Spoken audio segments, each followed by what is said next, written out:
Amazingly, I didn't know that they make sake in Australia, and I found 2 bottles at that store. That's you, Australian mates. I'm so going to speak like Aussies now. Dan Murphy's, it's a chain alcohol liquor shop. At Dan Murphy's, I found those 2 sakes. Right, Jason, who knew? Australian sake. And I gave some to Phil when we had that lovely dinner. I could meet Phil. That was nice. Thank you, Phil, if you watch this on replay. It was lovely seeing you. And I gave him some for himself and Craig because I knew I wouldn't drink it all, even if it might be amazingly good. Australian sake is not something I want to bring back to Japan. So we're going to try it together, guys. Those 2 sakes come from the same winery. They are here. They are sleeping in the bedroom, the drop bears, Jason. They said hello. Both are Junmai. And this winery apparently is the brewer has Japanese origins. His mother was Japanese, is Japanese, and his father Australian. The sake comes from, so it's about an hour from Sydney. It comes from Penrith in New South Wales. Voilà, the only sake brewery in the mountain. Alors, it's made close to the foothills of the World Heritage listed Blue Mountains National Park. And you know that to make a good sake, having beautiful water is really important. So I assume maybe that Brickman, hi, you can confirm that the water is beautiful in that area. New South Wales, close to the Blue Mountains Natural Park. I assume it must be like very natural and must have a beautiful water. We are going to taste 2 of their sakes today. They make Junmai Ginjo. Let me see, I couldn't remember it all. So they, of course, they make it the traditional sake making way. They use the Japonica rice, which is the Japanese rice, but it's grown in Australia. You've tried both. How did you like it? I'm going to try it with you guys. We are going today to try the Junmai. We have the small bottle, and there is this Goshu brand.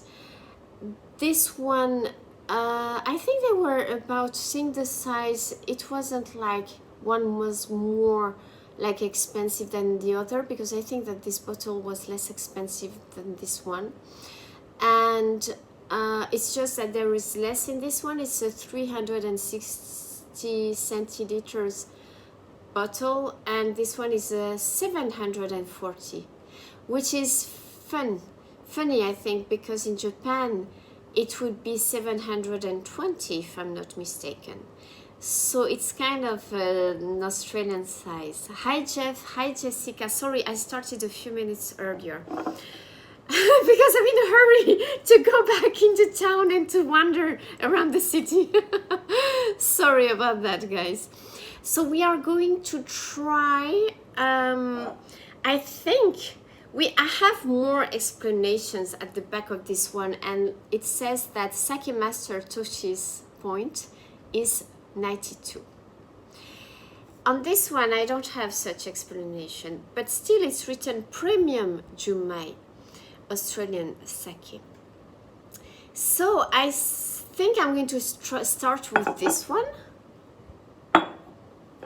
And what I'm thinking of doing, guys, is after we do, because this is for you patrons, I might do a public live, because I haven't been live streaming publicly, to show you all the goodies that we will taste, guys, when I'm back in Japan. I'm not going to open it right now. Hi, Carrie. I have my nice wine glass, Goshu Premium Jumai Australian Sake. Just a little bit, I don't need too much. The color is pretty light. I think that the other one color is more on the yellow side.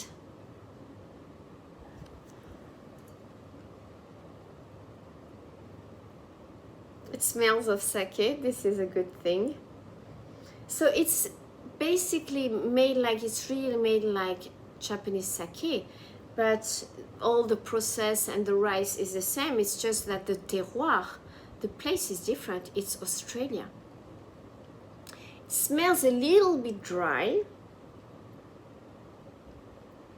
Tadakimasu. But nice flavors.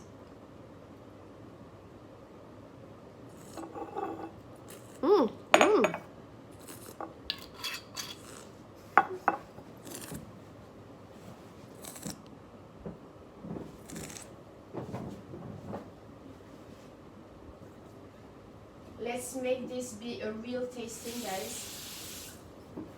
I do this as I would be doing it at a wine.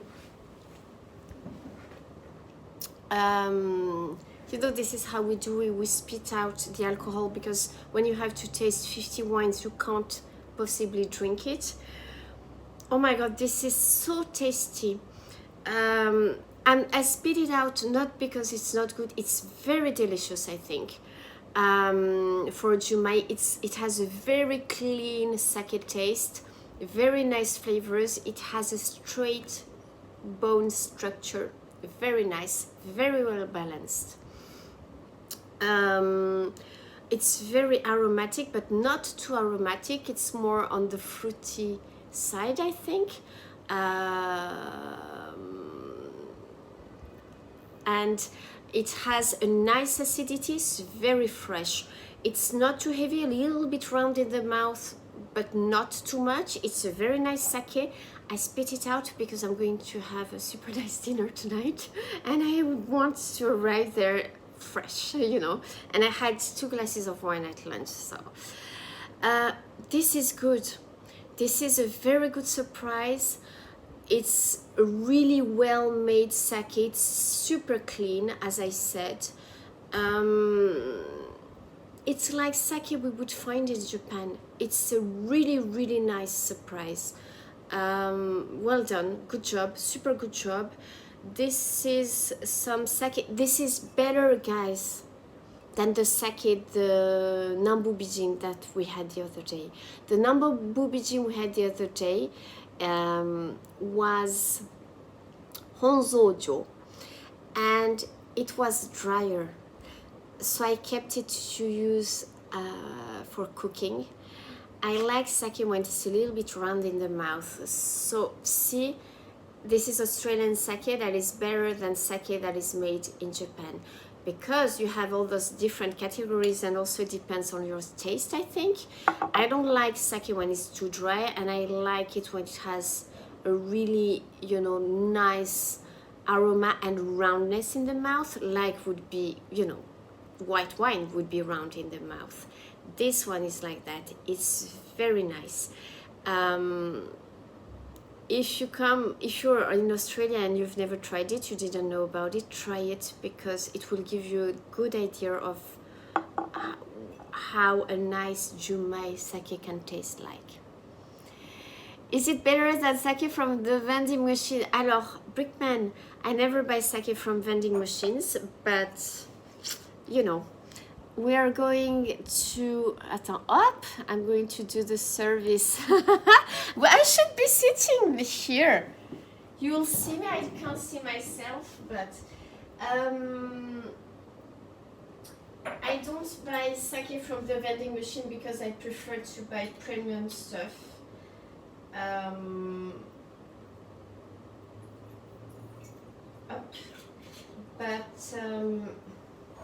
there might be actually good sake from the vending machine.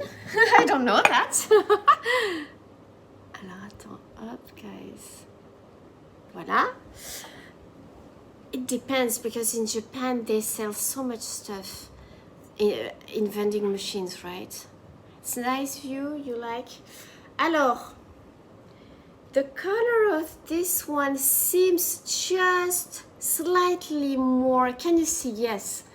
Isn't it slightly yellow? What do you think? It looks slightly more yellow to me. The aromas is much more stronger, like it's more complex, it has heavier aromas, super like all those fruits like yellow fruits, a little bit of exotic aroma too. Nice surprise. This is actually something I have to take. I will have to also do my suitcase, prepare my luggage before leaving to see what space I have left. This is something I'm going to try it, but I think it's super delicious. And that's something I could actually bring back to Japan to have my wine people discover. Itadakimasu! It's going to be hard to speak this. It smells very good.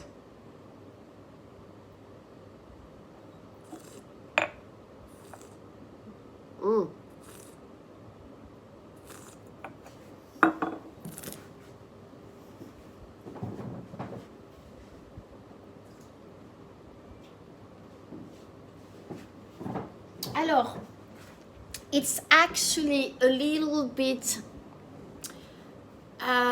let's say more, maybe I find it more elegant. It's not as round in the mouth than this one, I think. It's a little bit more crisp on the mouth, but it has a lot of aroma too. Not as much as I expected. This one is actually heavier in the mouth and has more of those fruity flavors, but it's very sharp and crisp and elegant, very clean sake, very well made. This would be super nice also, you know, I think not only food but also as an appetizer, no, as an aperitif, because it's so crisp. So it's, oh my god, super hot again. How many degrees do we have in Sydney today? But that's the sake. I could be on a terrace and try this, have a glass of this sake even without food, because it's so fresh, and it has a lot of flavor too. What do you think, Brickman? Do you remember tasting those two and having the same feeling about those two sakes? Alors, I'm just checking out the temperature. No, I don't have the Sydney temperature, but it must be close to 30 degrees, I think. Alors, hi JK, with kangaroo meat, I wouldn't have sake. I like to have, I had a glass of Shiraz. It wasn't, because I love Shiraz. It wasn't that nice, I must say. I've made a video, guys, of that restaurant. That is lovely. The staff adorable. The food great. The kangaroo, I must say, I had better in Margaret River.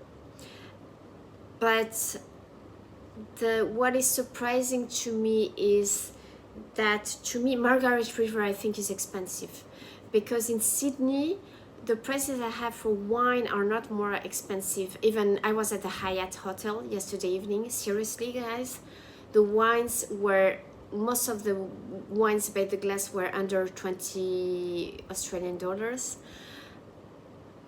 Cheaper sometimes than in Margaret River, and they give you like big, they fill your glass really nicely. They give you super decent quantities, like it's a lot. It's like great, you know.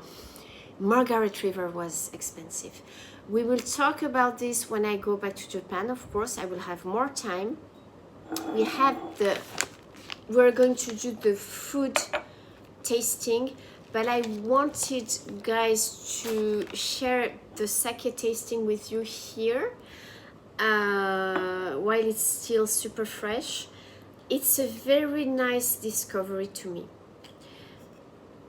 I will say that Australian, apparently it's the only brewery, sake brewery in Australia, from what I've seen on the internet. If you know of any other, Brickman and the others, please let us know on Patreon or after this channel, not this live. But this is a very good surprise because it's super nicely made. Of course, they make the sake under the supervision of people who are also making sake in Japan. You know, in France we have breweries too, and they get the help of the Japanese brewers. That obviously helps them making the difference. If you ever come across those Australian sakes and you are curious about sake, I recommend that you buy these 2 bottles. Depending on what you are eating or your mood, if you want something without fruit, this one would be okay. Like you know, a white wine that you would have without fruit. This one I would say maybe more with fruit because it's a little bit rounder and heavier in the mouth. Voila, but very delicious too. I like both. Even if this one, both are super well made. Like I can feel that it's high quality sake, which is a really great surprise. But this one is maybe slightly more elegant than this one, even if this one is also has a refined taste. This one is maybe one level above. Voila. So that was Australian sake, 15. The alcohol degree is 15 here in this one. In this one, 14.5. Voila, yes, it is great. Good job, guys. But as our Australian friends always tell me, Australia is such a big country. The nature is just so